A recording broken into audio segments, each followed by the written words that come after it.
excited, scared, a bit shocked. I would say that's my initial reaction to receiving that email. I've I've been accepted to one of the best design schools in the world. I I don't know what to say. I think first off, it really installs me with a lot of confidence because it makes me feel like I know what I'm doing, I know what I'm talking about, I know what I'm doing in terms of design. As I've been freelancing for just over a year now. But I will say I did something really really dumb when I was applying to university and applying to design school. Let's fire in. UCAS, or for those of you that don't know, the Universities and Colleges Admissions Service. I did not know that until literally 20 seconds ago. They're an independent charity and they're the UK's shared admissions service for higher education. Shervish? Shervish. Why is it so hard to say those two words together? Somebody please help me out here. But they're the main way that millions of students every year apply to both college and university. And I went through the same. And I ended up applying to 5 universities and I managed to get into just one because I put no effort into the other 4. I threw all my eggs in one basket, which I know in hindsight, really, really dumb thing. Yes, it paid off, but also, oh my god, why did I do this? That was such a stupid thing. I am so much cleverer than doing this. But I did it anyway, and I got in. And I'm not sure how I'm processing all of it. Now, usually when you are applying to most courses, you'll usually go through the process of you'll apply to the college or university. They will review grades that you've gotten previously, grades that you're working towards now as well, and they'll either send you a conditional offer or an unconditional offer. The condition being if you meet a certain grade or a certain set of grades, you'll get in. Or if you get an unconditional, that means there is no condition at all, and you then get accepted to your chosen university or course. With that, in the creative industries, what usually happens when you apply to a course is there will be some form of portfolio review, which when I applied to the BA in Communication Design at Glasgow School of Art, they requested that I send them a portfolio, which I did. I both sent them a link to my website and I also sent a digital PDF of a set of slides. Usually they're quite specific with the sizes of the files as well as the specific files that they're after as well. They were looking for 15 different slides and I provided that, and I'll give you guys a quick preview of what my portfolio looked like that I sent to them. Now, since then, I've worked on several projects and I feel that from there I can feel and I can see myself improving from where I am. And I think I know exactly where and how they came to the decision of giving me an unconditional offer, which is amazing. And I'm going into second year as well. I'm hopping straight in, and it's scary and really exciting as well. And I can't wait. And we're now in September, and I'm literally like 3 weeks away from beginning, and I'm literally getting like emails saying, "Oh yeah, this is the date that we're starting," and I cannot wait. And talking about the portfolio, this is it. This is what I sent to Glasgow School of Art that I believe partially earned me an unconditional offer with them.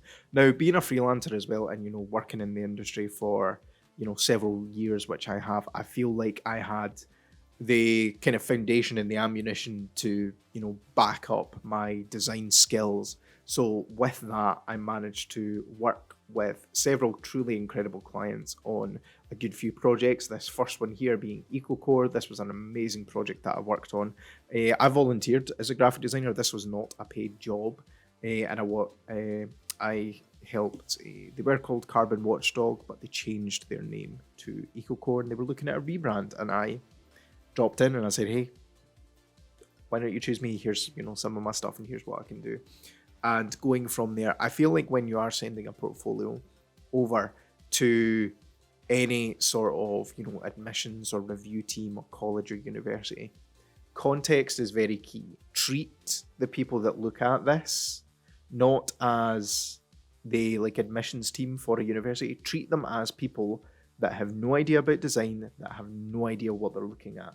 Context is so key. Even if you've got, the project name, the client name, what exactly is it that you're doing? What are the project requirements as well? And looking at what's behind the idea.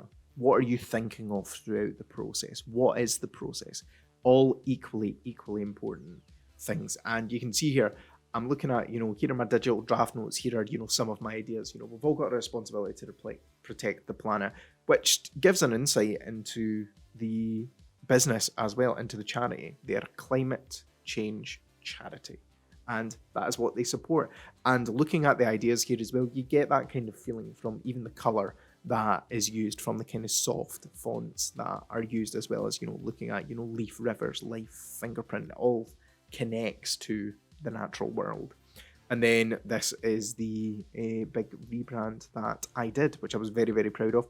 Very proud of the mock-ups as well. I feel that mock-ups are very important too when you are delivering a portfolio. And I think just generally when you're delivering anything to a client, whether it's a presentation or whatever, there's a big ego boost that comes with it, because they're able to envision themselves and their brand, their logo on something. It's something that's tangible. So definitely a huge recommendation there.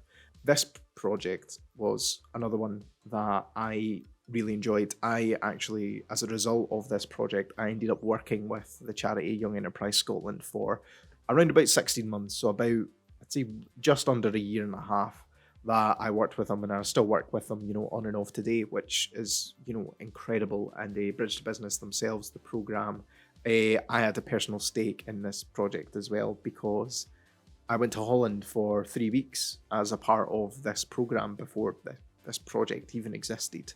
But that's in a different video anyway.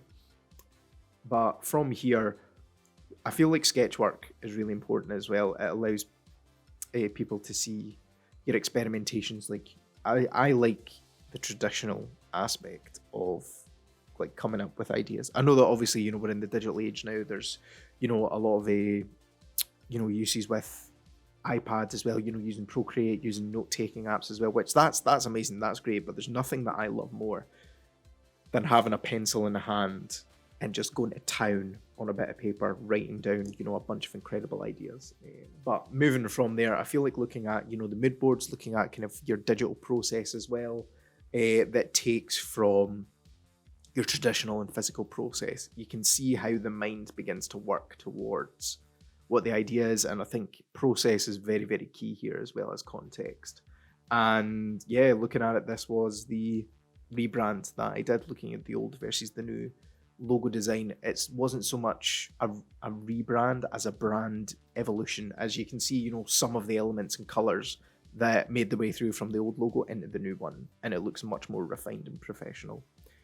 This third project, this was very, very fun. If you've been to Scotland, if you live in Scotland, you know about Deep Sea World. Deep Sea World is Scotland's national aquarium. It is lovely, it's amazing. I've been several times, it's great. But when I was there last, I was looking at their logo and I was thinking, man, it'd be really cool to do a logo design for it. So I did. This was purely a passion project of mine, purely a personal thing. And I had this idea of, what about if the logo was almost like, the different levels of depth of the sea? And I thought that could be really cool. And I was looking at what could be some really, really cool colors to use. Obviously some blues, some oranges, some kind of really light, bright reds as well. Exploring that, looking at what's my inspiration for this? Where is this, coming from? What are some of the ideas? And then I realized that this idea at the bottom in the middle looks like a dead fish. But I thought that, if I flipped it, it could be interesting. The fish is swimming, but no, the fish looks like it is dead. Whereas the other ones look like, they're almost flipping out the water, or it's like a school of fish, which I thought was very, very cool. I do like the top concept, though, on the right. I do like that, just having the little fish there. But that would only work at really, really huge sizes, which I think would be like a one-off use. it would never work at smaller sizes because you'd be like, is that like a bit of dirt or something on the logo? And then you'd never be able to tell. But this is the final logo, both full color, black and white, white on black, white on black, black on white, and that's it. And then a couple of cool little mock-ups as well. But yeah, really proud of this one. And this next one, very proud of as well. Talking about this one goes much more in depth because this one was actually a part of my official portfolio and still is.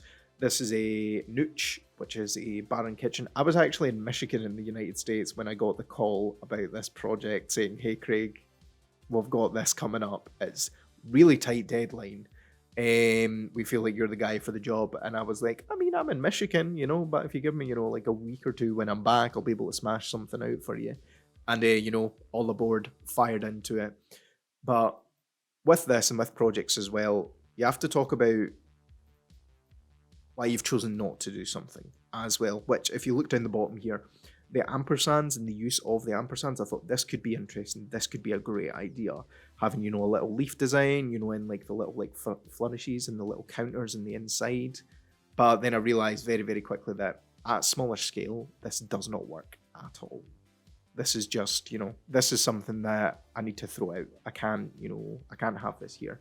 But what I can do is I can put in some really natural, not like your stereotypical greens and brown colors, but kind of like taking the kind of vegan bar and kitchen plant-based route at a different. Are you okay? My design intern's just woken up all of a sudden. Are you good? Okay.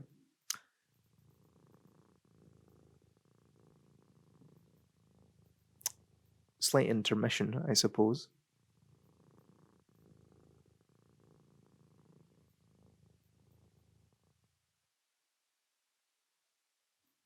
You okay?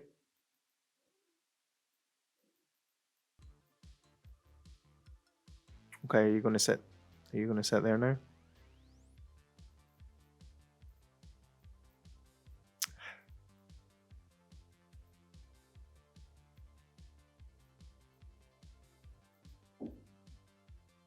Okay. But yeah, taking this from a kind of new angle in terms of the colours, this plant-based bar and kitchen was pretty much ready to go. I had, these three concepts that were all ready. The middle one was chosen. It was one that I explained that the contrast in the typefaces that I chose is enough that there's a distinction between the two. And even if they both, pieces of type were the same color, even the whole thing, there would still be a distinction there. And I thought the leaf was a nice little touch. I needed something really subtle. I say really subtle. It's very clear that it's there, but I needed something subtle and something that I could use to, add a little bit of character to it. I feel like I've realized as well since doing this project that both at the time and during this project, I was playing a lot of Animal Crossing. A lot. Like I love Animal Crossing. Animal Crossing is great. And I think I might have taken some inspiration from there because it does look like something that would be in an Animal Crossing game. And honestly, I'm really proud of it. I love this. Very proud of this logo. And the restaurant, bar, kitchen is actually open now in Stirling. And I went on the opening night, and honestly, their food is phenomenal. Their food is really good. And, they're still firing on all cylinders today. They're still doing really well. And it's great to see them coming out with brand new dishes. I need to go back, actually. I'm going to do that, actually. I'm going to go back to Nooch. Onto the mock-ups. This was something that I found really important in the process, especially for clients as well. You're able to, physically see everything that you're doing. And then there's the wee pattern in the background as well of all the fruits and veg, which I enjoyed doing. That was really fun to do. That's it.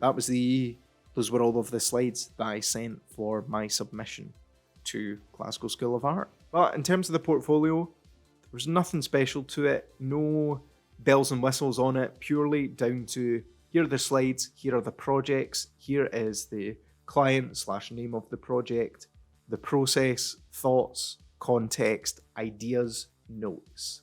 And then you go through the entire process, and then you show off the design at the end, and then, you know, other cool pieces of stationery that are basically mock-ups that work well with the piece and the project that you're doing. And that was as simple as that. But with that as well, I did have my personal statement to write as well, which included a lot of my personal and professional experience as well. I did go to college, which was 11 years ago now, but we won't discuss that really, because that makes me sound older than what I look. It was a while ago that I began my creative journey, and that was doing a higher national diploma or a HND in visual communications, which set the foundation for, frankly, where I am right now, where I'm going to be going to one of the best design schools in the world. But what I'll be doing, I think, a greater and more in-depth guide as well to my portfolio, and a guide on portfolio building as well. But that'll be for another video. So until then, I'll catch you guys later. Have a good one. See you later.